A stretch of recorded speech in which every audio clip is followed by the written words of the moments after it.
ओम नमः शिवाय। प्रिय दर्शकों, 15 जनवरी 2024 को मकर संक्रांति है और धनु राशि वालों के लिए इसी दिन का तो था इंतजार, क्योंकि 77 साल बाद ऐसा योग बन रहा है। वादा है 2024 की पूरी पटकथा, अर्थात आप कितने सफल होंगे, चाहे आप किसी भी सेक्टर में हो, चाहे आप जॉब करते हो, चाहे बिजनेस करते हो, चाहे फाइनेंस से परेशानी में चल रहे हो, या फिर शादी को लेकर के दिक्कतें हो रही हों, और खासकर पैसे को लेकर के तो आपके साथ दिक्कतें चल ही रही थी, उन सब चीज के लिए बेहतरीन होने वाला है। कैसे, पूरा डिटेल में मैं आपको बताने जा रहा हूं। उससे पहले एक निवेदन है आपसे, पूरा वीडियो सुनिएगा पहले। अगर पहली बार देख रहे हैं तो अगर वीडियो अच्छा लगता है तो चैनल को सब्सक्राइब कर दीजिएगा, वीडियो को लाइक और कमेंट बॉक्स में जा करके महादेव का भक्त हूं, आप पर भी महादेव की कृपा बनी रहे, ऐसी मेरी कामना कमेंट बॉक्स में अगर अच्छा लगे तो ओम नमः शिवाय 5 बार या 11 बार जरूर लिख दीजिएगा। 77 साल बाद रवि योग और वरियान योग दोनों ही एक साथ बन रहे हैं। ये जो हुआ है ना, इससे पहले 77 साल पहले हुआ था ऐसा योग, और ये दोनों योग अत्यंत शुभ माने गए हैं। और खासकर इसलिए शुभ माने गए हैं क्योंकि मकर संक्रांति के दिन बना हुआ है, इसलिए। और यहाँ से वैदिक ज्योतिष के हिसाब से वास्तविक कैलकुलेशन किया जाता है। हम अक्सर कैलकुलेशन कर लेते हैं ना कि 1 जनवरी को लेकर के जो है ना नया साल शुरू हो रहा है। नहीं, 1 जनवरी तो अंग्रेजी वर्ष है। वास्तव में कैलकुलेशन इसी मकर संक्रांति से, जैसे उत्तरायण सूर्य होता है, जैसे दिन बड़े होते हैं, रात छोटी होती है, उसी तरीके से आपकी जो इच्छाएं हैं, आपकी महत्वाकांक्षाएं हैं, आपकी जो भूमिका है वो बड़ी हो जाती है। उसको अचीव करने के लिए आप मेहनत अधिक करेंगे, वो प्राप्त भी करेंगे, धनु राशि वाले विशेषकर। इसलिए ये जो समय है ये शुभ है, अच्छा समय है आपके लिए, क्योंकि आपका जो सूर्य है वो बहुत अच्छी स्थिति में आया हुआ है, क्योंकि आपकी राशि से ये सेकंड हाउस में है। सेकंड हाउस में जैसे ही जाए ये मकर राशि का, अभी फिलहाल धनु राशि में ये 15 जनवरी को मकर राशि में आएगा। मकर राशि में जैसे ही आएगा, आप अगर नौकरी को लेकर के परेशान थे तो भी आपका ठीक हो जाएगा। फाइनेंस को लेकर के अभी हालात ऐसे बने हुए थे कि बहुत फाइनेंशियली प्रॉब्लम चल रही थी, वो सुधरते हुए दिखाई दे रहे हैं। कहीं कोई बात सुराग मिल रहा है, कोई रास्ता मिल रहा है। मैं ये नहीं कहूंगा कि पूरी तरीके से काया पलट होने वाला है एकदम से, लेकिन हाँ इतना भी मैं जरूर बोलूंगा कि सब कुछ बदल, आपके लिए असंभव कुछ भी नहीं है, पूरी तरीके से संभव है आपके लिए। अच्छा है, बढ़िया योग बनता हुआ दिखाई दे रहा है, अच्छा है। अच्छा, इसके बाद जाकर नौकरी पेशा वालों के लिए भी अच्छा है। उसके बाद जो जो बिजनेस करते हैं, चाहे कोई भी बिजनेस करते हो या कोई भी जॉब करते हो, जॉब की बात कर लीजिए तो आप अधिकारी हैं, बॉस हैं, किसी कंपनी में अच्छे ऊंचे पद पर हैं, या फिर एम्प्लॉय हैं, आपके अंडर में बहुत सारे लोग काम करते हैं जो कि आपकी बातें नहीं सुन रहे थे। आपके काम का आप काम करवाना चाह रहे हैं एम्प्लॉय से, लेकिन काम एम्प्लॉय कर तो रहे हैं, लेकिन आपका बॉस सब अप्रिशिएट नहीं कर पा रहा था, या फिर एम्प्लॉय इज्जत नहीं कर रहे थे, आपकी बातें नहीं मान रहे थे, आप लीड करने में असफल रह रहे थे अभी तक, तो आप लीड करने में सफल हो जाएंगे। अच्छे आपके जो एम्प्लॉय है आपकी इज्जत करेंगे, चाहे आप अपना बिजनेस हो, चाहे आप किसी कंपनी में अच्छे पोजीशन पर बैठे हो, चाहे आप मैन्युफैक्चरर हो तो भी, चाहे आप किसी कंपनी में जॉब करते हो तो भी, चाहे आप रिटेलर हो, चाहे आप बिजनेस में छोटे बिजनेसमैन हो, मझौले हो, बड़े हो, कोई भी हो, आपके लिए शुभ समय शुरू होता है।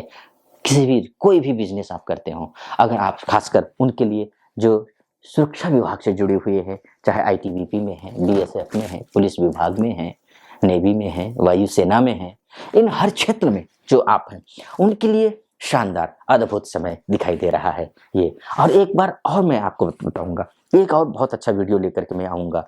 मंगल 16 तारीख से उदित हो रहा है, और जो समस्याओं की जो जड़ में था ना मंगल, अभी तक जो फाइनेंशियली प्रॉब्लम आ रही थी और अपने ही लोग इज्जत नहीं कर पा रहे थे, ईएमआई को लेकर के बहुत परेशान हो रहे थे आप, ऋण नहीं मिल रहा था या फिर मिल रहा है, मिला हुआ है, आप ऋण को जो है ना ईएमआई भरने में दिक्कत आ रही थी, ऋण उतारने में दिक्कत आ रही थी, इन सब के लिए बहुत अच्छा वीडियो लेकर के आ रहा हूँ। चैनल को सब्सक्राइब कर दीजिएगा, फॉलो कर लीजिएगा, ताकि आपके पास नोटिफिकेशन आएगा, उसको जरूर आप देखिएगा। और इसको तो मैं सूर्य को लेकर के बोल रहा हूँ, ये पूरे 2024 आपके लिए माइलस्टोन साबित होने वाला ये दिन। मतलब स्क्रिप्ट लिखी जाएगी इस दिन कि आप क्या कुछ करने वाले हैं। कुछ उपाय भी बताऊंगा कि आपको उस दिन क्या कुछ करना है ताकि पूरा साल को बेहतर आप बना सके। तो ये भी ध्यान रखिएगा, पूरा सुनिएगा। तो ये करना है। इसके साथ साथ में बिजनेस में, मैं जैसे आपसे कहा, बिजनेस में कोई भी हो, चाहे छोटे हो, बड़े हो, मझोले हो, चाहे छोटे से दुकानदार हो, आप किराने के स्टोर रखते हो या फिर कोई शोरूम हो आपका, या फिर नया स्टार्टअप करने की सोच रहे हैं, इन सब के लिए ये जो सिचुएशन है ना, मंगल का या सूर्य का यहाँ आना, फिर यहाँ से यहाँ, ये है ना, द्वितीय से तृतीय में, तृतीय चतुर्थ, चतुर्थ पंचम, पंचम से षष्ठ, षष्ठ से सेवंथ हाउस में भी, यानी कि पूरे जो सिचुएशन, अब जो सूर्य की जो मकर संक्रांति के बाद की जो सिचुएशन बना हुआ है ना, वो आपके लिए प्रोफेशनली मान सम्मान के दृष्टिकोण से भी बहुत अच्छा है, बहुत शुभ है। अभी तक अपमान हो रहा था आपका, तो अब सम्मान बढ़ेगा। जो लोग आपसे कन्नी काट रहे थे वो आपकी इज्जत करनी शुरू कर देंगे। अब स्थिति ऐसी बदलती हुई दिखाई दे रही है। फाइनेंशियली आप बहुत स्ट्रांग होंगे अब, ये भी आप समझना होगा। विवाह को लेकर के कोई परेशानी चल रही थी, विवाह में भी अच्छी संभावनाएं दिखाई दे रही हैं। वर या वधू की तलाश कर रहे थे, घर में मांगलिक कार्य हो इसकी आप कोशिश कर रहे थे, वो भी संपन्न होते हुए दिखाई दे रहे हैं। लव लाइफ को लेकर के, जहाँ शादी करना चाहते हैं, फिजूल के लव लाइफ की बात नहीं कर रहा हूं मैं, जहां पर शादी करना चाहते हैं उसको लेकर के भी स्थिति जो बनी हुई है वो बहुत अच्छी स्थिति दिखाई दे रही है। यानी कि विवाह हो सकता है, जो कटुता थी वो मधुरता में बदलती हुई दिखाई दे रही है। विदेश विभाग में अगर बात करते हैं हम, जो व्यक्ति विदेश में रह रहे हैं उनके लिए ये जो सूर्य की संक्रांति है ना, ये रामबाण होगा, ये बहुत अच्छा है उनके लिए। खासकर मैं और एक, जो मैंने जैसे कहा ना कि मंगल उदित हो रहा है, वो वीडियो लेकर के आऊंगा, तो उसमें मैं विस्तार से चर्चा करूंगा जो विदेश में रहते हैं उन भाई बंधुओं के लिए, माताओं के लिए, बहनों के लिए। हाँ, जहाँ तक यहाँ से विदेश जाना चाहते हैं, एजुकेशन वीजा के तहत, वर्किंग वीजा के तहत, पीआर के तहत, या फिर वहाँ रह रहे हैं लेकिन ग्रीन कार्ड नहीं मिल पा रहा है, इन सब के लिए शुभ समय तो सूर्य के हिसाब से भी दिखाई दे रहा है। तो ये तो बातें हुई, लेकिन हाँ, एक बात जरूर मैं बोलूंगा कि ये एक मोटा मोटी तौर पर है, आपके साथ 100% घटित होगा ये बिल्कुल जरूरी नहीं है, क्योंकि इस धरती पर 8 अरब लोग हैं और 8 अरब लोगों में से आपके जैसे, यानी कि धनु राशि वाले जो व्यक्ति हैं वो 72 करोड़ या 72.5 करोड़ है। अगर 8 करोड़ को 12 भागों में डिवाइड कीजिए, विभाजित कीजिए, तो 72.5 करोड़ के आसपास एक राशि में आते हैं। सबके साथ एक जैसा ही होगा ये संभव नहीं है। इसलिए आपकी कुंडली आपका डीएनए है। तो इसलिए आप विस्तार से अगर कुंडली का चर्चा करना चाहते हैं तो ग्रह की क्या स्थिति है, ग्रह कहाँ क्या है, षडबल में कैसा है, दिग्बल में कैसा है, कालबल में कैसा है, चेष्टाबल में कैसा है, दृग्बल में, नैसर्गिक बल में कैसा है, उच्च का है, नीच का है, अस्त है, क्या है, क्षीण है, या फिर दशांश में कमजोर है, चतुर्थांश में कमजोर है, त्रिंशांश में कमजोर है, होरा में, दशकांड में, नवमांश में कहाँ कमजोर है, ये सब अगर विस्तार से चर्चा करना चाहते हैं तो नीचे नंबर होगा, उस नंबर पे कॉल कर लीजिए, हमारे प्रतिनिधि से आप बात कर लीजिए और हमारे प्रतिनिधि से बात करके मुझसे बात करने के लिए अपॉइंटमेंट ले लीजिए और अपनी कुंडली का विस्तार से आप कंसल्टेशन भी अपनी कुंडली के बारे में ले सकते हैं। तो ये तो बात हुई। अगर बाई चांस नहीं ले पाते हैं, कुछ स्थितियां ऐसी होती हैं कि नहीं ले पाते, तो उस स्थिति में करना क्या है, आप वैसे तो मैं बोलूंगा कि हमेशा प्रातः जल्दी उठा करिए, क्योंकि आपका जो भाग्येश है ना वो सूर्य है, और सूर्य के दर्शन अगर आप नहीं करेंगे, प्रातःकालीन सूर्योदय होते हुए का सूर्य का दर्शन नहीं करेंगे, तो ये मान के चलिए आप आधा नुकसान तो वैसे ही कर रहे हैं। तो निवेदन ये है कि आप प्रातःकालीन सूर्य का दर्शन किया करें हर दिन। अगर नहीं कर पाते हैं, सिचुएशन कभी कभी ऐसे हो जाते हैं, तो ऐसी स्थिति में कम से कम 15 जनवरी को तो प्रातः सुबह जल्दी उठ करके सूर्योदय के 1 घंटे के अंदर अंदर, यानी कि अगर मान के चलिए 6:30 बजे सूर्योदय हो रहे हैं, 7:30 के अंदर अंदर आप सूर्य को अर्घ्य चढ़ाइए, अर्घ्य दीजिए। अर्घ्य देना का मतलब पानी जो है ना, जल चढ़ाना इसमें, और जल में जो है थोड़ी सी रोली डाल लीजिएगा, वो शुभ रहेगा। और जल चढ़ाते समय आपको कौन सा मंत्र का जप करना है, ओम घृणी सूर्याय नमः, इस मंत्र का जप करना है।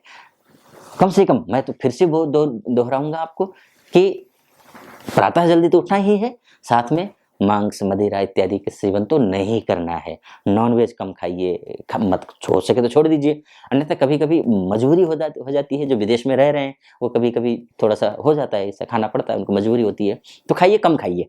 लेकिन हाँ, अल्कोहल बिल्कुल छोड़ दीजिए, निवेदन है दूसरा।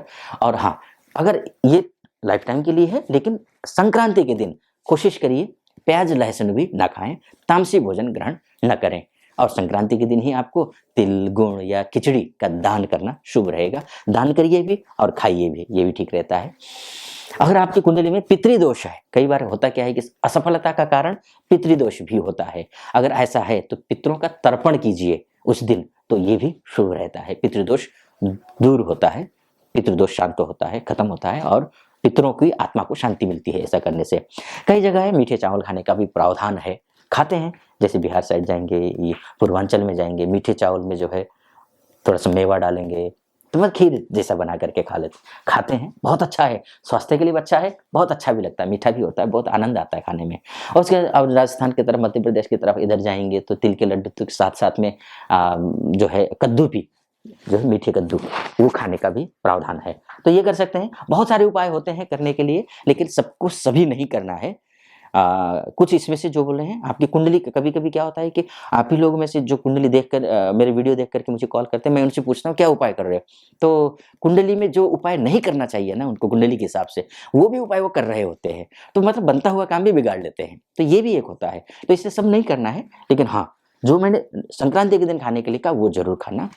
इसके साथ साथ में सूर्य को अर्घ तो जरूर देना है, ये तो निवेदन है, देना ही देना है आपके लिए। क्योंकि अगर भाग्य को अच्छा करना चाहते हैं, लाइफ टाइम की मैं बोल रहा हूँ, लाइफ टाइम के लिए सूर्य को अर्घ देना है, प्रातःकालीन सूर्य के दर्शन करने हैं। अगर कई बार होता है कि विदेशों में रहते हैं तो वहाँ पर अक्सर जो है इतना ठंडा होता है या फिर इतना बर्फीला क्षेत्र होता है, अब मुझे वहाँ से कॉल करते हैं तो बताते हैं कि हम सूर्य के दर्शन होते ही नहीं है। तो ऐसी स्थिति में अगर नहीं कर पाते हैं तो क्या करना है, प्रातः जल्दी उठ करके आप ध्यान मेडिटेशन में सूर्य उदय होते हुए आप ऐसा मेडिटेशन कीजिए, ध्यान कीजिए, तो ये भी शुभ रहता है। तो खैर बहुत सारी बातें हो जाएंगी, फिलहाल इस वीडियो को मैं यहीं पर समाप्त करता हूँ। आपको कैसा लगा वीडियो? अगर अच्छा लगा हो वीडियो तो चैनल को सब्सक्राइब कर दीजिएगा, वीडियो को लाइक और कमेंट बॉक्स में जा करके ओम नमः शिवाय 5 बार या 11 बार अवश्य लिख दीजिएगा। जो भी है फिलहाल अनुमति दीजिए। ओम नमः शिवाय।